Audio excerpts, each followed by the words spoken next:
विस्तार के अंतर्गत देखिए हम सवाल देखते हैं कि p धन q की 3 पावर धन p ऋण q की 3 पावर, इसका हमें क्या करना है, विस्तार करना है।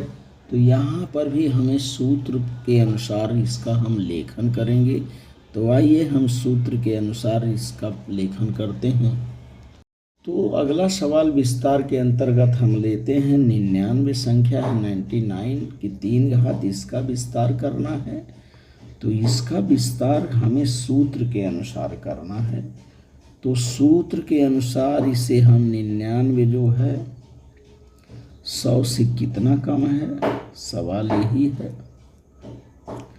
तो 99 जो है 100 से 99 बराबर 100 ऋण 1 होता है। 100 ऋण 1 बराबर 99 होता है और इसकी 3 घात।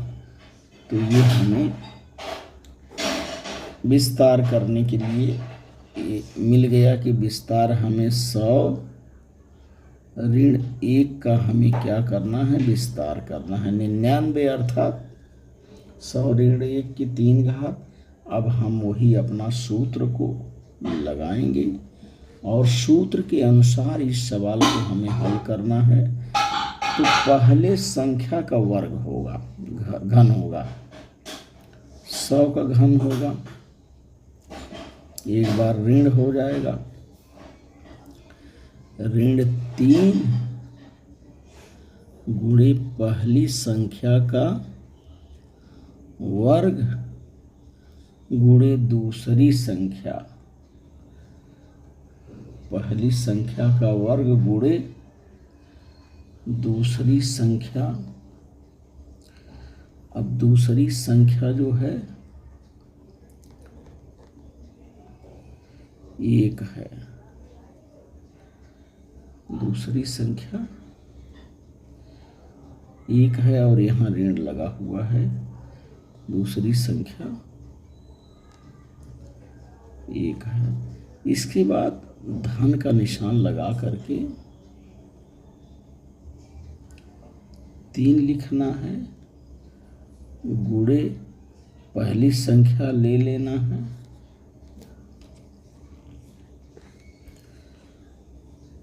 और ये दूसरी संख्या का वर्ग होगा और अंत में दूसरे संख्या का घन होगा। यही सूत्र है।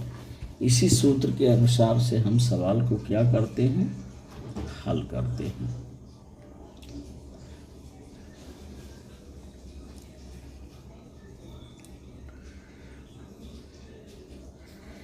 देखिए एक बार यहाँ ऋण लिया गया है तो एक बार यहाँ धन लिया गया है।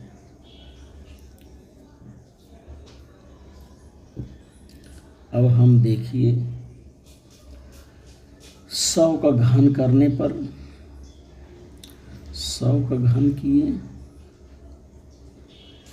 100 का घन करने पे देखिए 6 अंक आएगा, 2 2 2 4 2 6। अब यहाँ ऋण कर दिए, यहाँ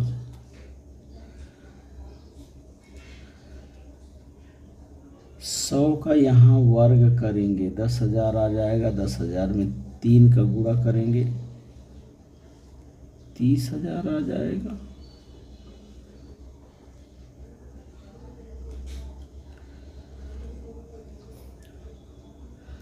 अब धन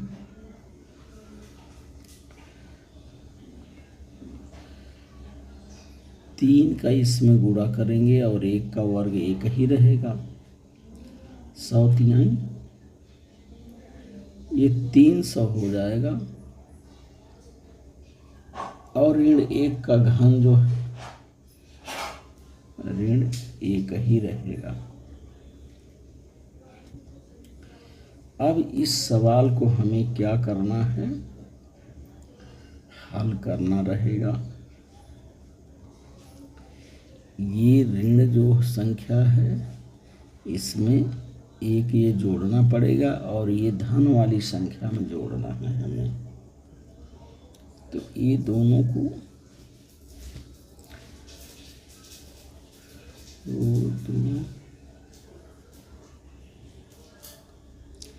इसमें एक 300 जोड़ लेंगे और ऋण जो है 0 0 1 कर देंगे। इसमें से इसको घटाएंगे हम। इसका जोड़ हम देखिए करेंगे। इसका जोड़ करने पर, इसको घटाने पर इसका उत्तर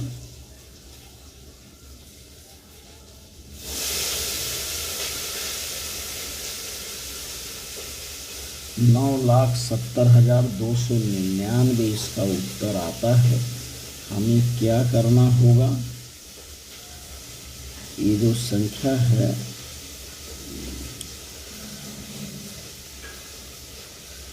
इसमें हमें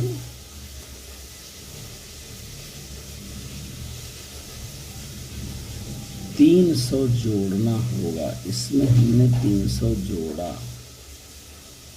0 0 3 0 0 0 1। उसके बाद इसमें से हमें 1 0 0 0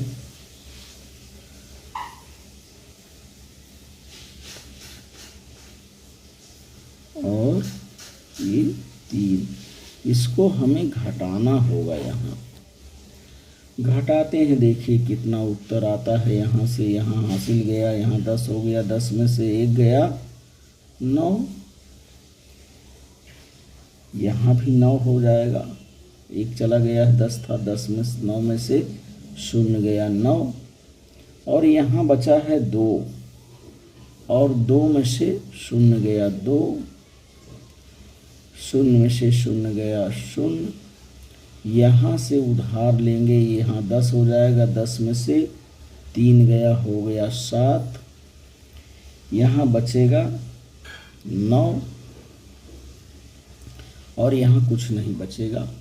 तो इसका उत्तर देखिए 9,70,299 आता है। तो इस तरह से विस्तार की सवाल को हमें ध्यानपूर्वक हमने क्या किया, 99 संख्या का विस्तार यहाँ दिया है। सवाल यही है कि 99 की 3 घात है, इसका विस्तार करिए। तो 99 कितना कम है, 100 से 1 कम है। 100 लिख करके ऋण 1 लिख दिया, कोष्टक बंद करके घात 3 लगा दिया। और ये सवाल जब मिल गया तो इसका हमने सूत्र के अनुसार इसका विस्तार किया, और उत्तर हमें 9,70,299 हमें उत्तर मिलता है। तो इस तरह से हमें विस्तार की सवालों को ध्यानपूर्वक हल करना होता है। बोल।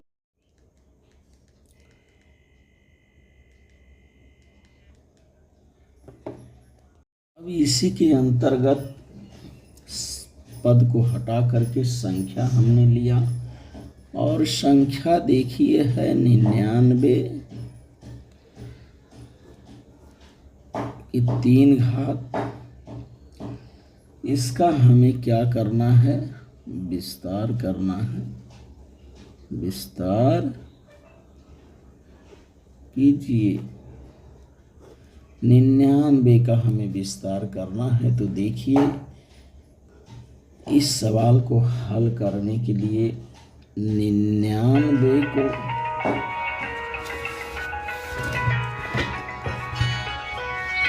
अंतर्गत हम सवाल को और देखते हैं। यहाँ 4 संख्या भी है और पद भी है। 4p ऋण 5q की 3 घात है, और वही सूत्र को रख करके हम इस सवाल को लगाते हैं। तो सूत्र का लेखन हम करते हैं। तो पहले 4p का क्या करेंगे, हम घन कर देंगे। उसके बाद एक बार धन लेना है, एक बार ऋण लेना है। तो पहले हम इसमें ऋण ले रहे हैं। ऋण के बाद 3 हमने लिया, और पहले पद का वर्ग कर दिया, गुणे दूसरा पद लिख दिया। इसके बाद हमने जोड़ ले लिया, 3 लिखना है। 3 को छोड़ना नहीं है। 3 के बाद पहला पद हमने ले लिया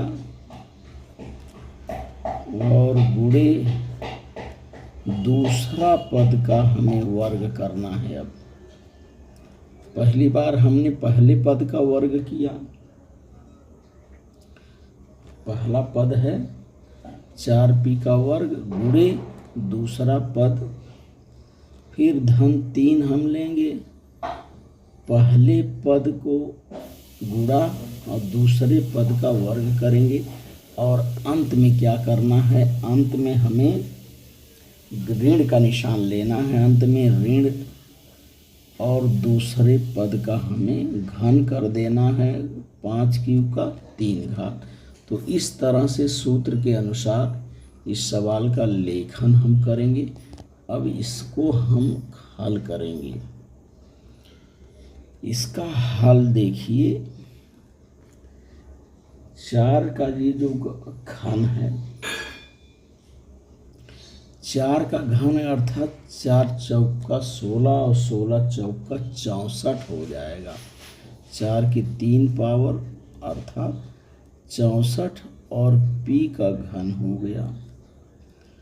अब यहाँ हमें ऋण का निशान लगाना है और इसका हमें वर्ग करना है।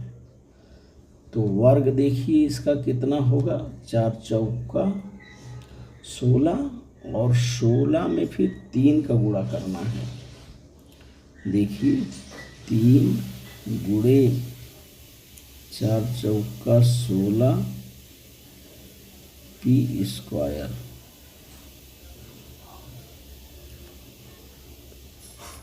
और इसमें 5q से भी गुणा करना है। और धन देखते हैं यहाँ 3 4p का गुणा किस में करना है, 5 पचे 25 q², और ऋण जो है यहाँ अंत में 5 पचे 25 होगा, 25 पचे 125 हो जाएगा। ये घन है, 3 घात है 125, क्योंकि 3 पावर हो जाएगा 3 घाते। तो अब देखिए इस सवाल को हल करते हैं किस तरह से। 64 p की 3 घात ऋण 16 का 3 में गुणा करेंगे और फिर ये 5 में फिर गुणा करेंगे। तो हम 5 तिहाई 15 हो गया और 15 का 16 में गुणा करने पर हमको आ रहा है 240। तो यहाँ हो जा रहा है 240 p² q। अब यहाँ धन का निशान लगाएंगे। 25 का गुणा 4 में करेंगे, 25 चौका 100 और 100 का गुणा 3 में करेंगे तो 300 हो जाएगा। देखिए 4 तिहाई 12, 12 का गुणा 25 में करेंगे, 25 का गुणा 4 में किए 25 चौका 100 हो गया, 100 का गुणा 3 में किए 300 हो गया। और p² हो जाएगा, ऋण जो है 125 q की 3 घात रहेगा। सवाल को ध्यान से देखिए किस तरह से ये इसका उत्तर देखिए निकल कर के आ गया। सवाल हमारा है 4p ऋण 5q का घन है और उत्तर देखिए आ गया 64 घन ऋण 240 p की 2 घात q धन 300 p² ऋण 125 q 3 घात। तो इस तरह से हमें विस्तार की सवाल को सूत्र के अनुसार इसका उत्तर इतना आ रहा है, इस तरह से।